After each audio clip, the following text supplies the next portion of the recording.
Hello friends, मैं आपकी दोस्त सुधा सिंह दिव्यांगम चैनल से आप सबका स्वागत करती हूं और आशा करती हूं आप लोग स्वस्थ होंगे। तो फ्रेंड्स, आज मैं एक नई स्टोरी लेकर हाजिर हूं। साधना शाही, बनारसी, उत्तर प्रदेश, इन्होंने लिखा है और मुझे आशा है कि ये कहानी आप लोगों को बहुत पसंद आएगी। और पसंद आने के साथ साथ पशु पक्षी और उनमें क्या अपनापन होता है, ये चीज़ समझ में आएगा। तो इस कहानी का शीर्षक भी यही है, पशु पक्षी और अपनापन। कार्तिक का महीना था। सृष्टि अपने बगीचे में टहल रही थी। टहलते टहलते वो बगीचे में बने कमरे के पास गई। तब कमरे के अंदर से कुछ अजीबोगरीब आवाज़ आ रही थी। उसने कमरा खोल कर देखा। जब वो अंदर झांक कर उसने देखा तो कमरे के एक कोने में 6 बिल्ली के बच्चे दुबके हुए थे। उसके दरवाज़ा खोलते ही बच्चे आकर उसके पास प्यार दिखाने लगे। बच्चों को देखने पर ऐसा लग रहा था कि वो ठंड से पीड़ित हैं तथा अत्यंत भूखे भी हैं। सृष्टि दौड़कर अपने घर गई और एक छोटी सी डलिया उठा लाई तथा उसने 2 बच्चों को डालकर उन्हें अपने घर के छत पर ले जाने लगी कि तभी उसकी दादी घर के बाहर निकलकर उसे देखकर तभी उसकी दादी घर के बाहर निकली और उसे देख ली। जो है वो उनसे पूछने लगी कि तुम ये क्या कर रही हो। उसकी दादी ने उनसे पूछा कि तुम ये क्या कर रही हो बेटा, बिल्ली के बच्चों को नहीं छुआ जाता है। सृष्टि ने पूछा, आखिर क्यों दादी, क्यों नहीं छुआ जाता बिल्ली के बच्चों को। तब दादी ने सृष्टि को बताया, बेटा ऐसा कहा जाता है, बिल्ली अपने मालिक का बुरा नहीं चाहती। वो कुत्ते की भांति स्वामी भक्त नहीं होती। वो चाहती है कि कब हमारे मालिक की आंख झपके और कब रसोई में जाकर किचन में दूध को चट कर आऊँ। वो स्वामी भक्त नहीं होती। दादी की बात सुनकर सृष्टि ने बड़े ही विनम्रतापूर्वक पूछा, लेकिन जब हम इन्हें प्यार देंगे तो ये हमारा बुरा क्यों चाहेंगे। तब दादी ने सृष्टि के ऊपर कुछ नाराज़गी दिखाते हुए कहा, आजकल के बच्चे ना अपने मन के हैं, जो तुम्हारा मन करे वो करो। फिर सृष्टि उन बच्चों को बास्केट में ली और 4 बच्चे नीचे थे, 2 बच्चे उन्होंने बास्केट में रखा और उसके साथ वो दौड़कर खेलने लगी। खेलने से बच्चों के शरीर में कुछ गर्मी सी आ गई और बाद में वो बच्चे उसके दोस्त बन गए।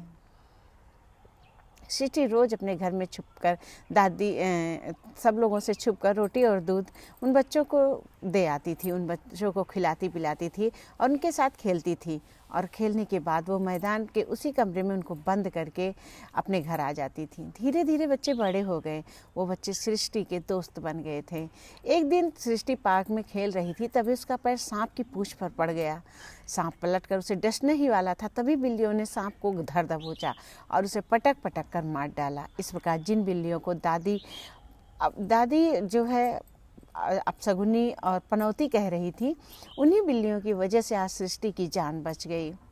सृष्टि इस बात को जाकर अपनी दादी अम्मा से बताती है तो उसकी दादी जो है उसकी बातें बहुत ध्यान से सुनती हैं। वो अपनी दादी से कहती है कि आप तो कह रही थी बिल्ली अपने मालिक को दुश्मन मानती है, अपने मालिक का बुरा चाहती है, लेकिन आज यही बिल्लियों ने मेरी जान बचाई। अगर ये बिल्लियाँ ना होती तो मुझे जो है आज सांप काट लेता। तो फ्रेंड्स, इस कहानी से बस यही सीख मिलती है कि आप अगर पशु पक्षी से प्रेम करेंगे, सभी प्रेम के भूखे होते हैं। पशु पक्षी इंसान सभी प्रेम के भूखे होते हैं।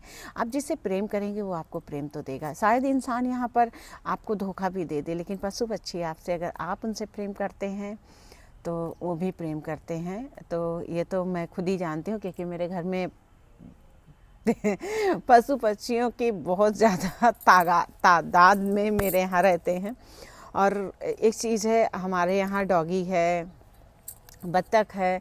अगर कोई कुछ शैतानी करता है तो बत्तख दौड़ती है काटने के लिए कि हाँ आप इनको क्यों छू रहे हैं, आप इनको क्यों मार रहे हैं। माइकल भी हमारा है, तो अगर हमको किसी ने टच भी कर दिया तो वो बहुत भौंकता है। तो ऐसे होता है। और एक बार हम लोगों ने जो है, हमारे यहाँ कहीं से तोता आ गया था, उसको पैर में चोट लग गई थी, तो हम लोगों ने उसको डॉक्टर को दिखाया और सही कराया। इसके बाद वो उड़ा, लेकिन वो अक्सर आकर मेरी छत पे बैठता था। और इसी तरह मेरे यहाँ एक बार बाज आ गया था, उसके भी पैर में चोट लग गई थी। तो फिर डॉक्टर को दिखाया हम लोगों ने, उसके पैर में पट्टी वगैरह की। फिर वो जब उड़ने लायक हुआ तो अक्सर वो मेरे छत पर दिख ही जाता था बाज। तो होता है जिससे हम प्रेम करते हैं वो हमारे प्रेम को समझता है। इंसान एक बार शायद प्रेम को ना समझ पाए, पर पशु और पक्षी और ये जो जानवर होते हैं सब हमारे प्रेम को समझते हैं। तो मुझे लगता है सांप भी समझता है। मेरे घर में सांप भी है, आज केचुआ डाला हुआ है। तो फिलहाल सांप नहीं समझते, लेकिन समझते होंगे, मैं ये नहीं कहती, क्योंकि सपेरे अगर उन्हें नचाते हैं अपने बल पे तो कुछ ना कुछ तो होता ही होगा ऐसा। लेकिन हाँ, सही बात सच है कि आप और मेरे लॉन में तो आप पशु पक्षियों की चहचहाहट सुनते ही हैं। तो अगर उन्हें खाने को ना मिलता, अगर उन्हें मैं कुछ ना कुछ कैसे करके भगा देती तो शायद ये चहचहाहट आपको ना सुनाई देती। तो ये होता है, अगर आप यहाँ तक कि आप इन पेड़ों से अगर प्रेम करते हैं तो ये पेड़ भी आपकी बातें मानते हैं, आपकी बातें सुनते हैं। तो हम जिसको भी प्रेम देंगे वो हमें प्रेम देगा। तो साधना शाही बनारसी जिनकी ये कहानी है, साधना शाही जी की, जो कि बनारस उत्तर प्रदेश से हैं। बहुत ही प्यारी, बहुत ही सुंदर, बहुत ही खूबसूरत कहानी है और आशा करती हूँ वो हमेशा ऐसी ही अच्छी अच्छी कहानियाँ लिखती रहेंगी। तो थैंक्स फॉर वॉचिंग फ्रेंड। अगर आपको ये कहानी पसंद आती तो please like comment and share कीजिएगा, इस कहानी को ढेर सारा प्यार दीजिएगा। और थैंक यू साधना जी, आपने बहुत प्यारी कहानी लिखी।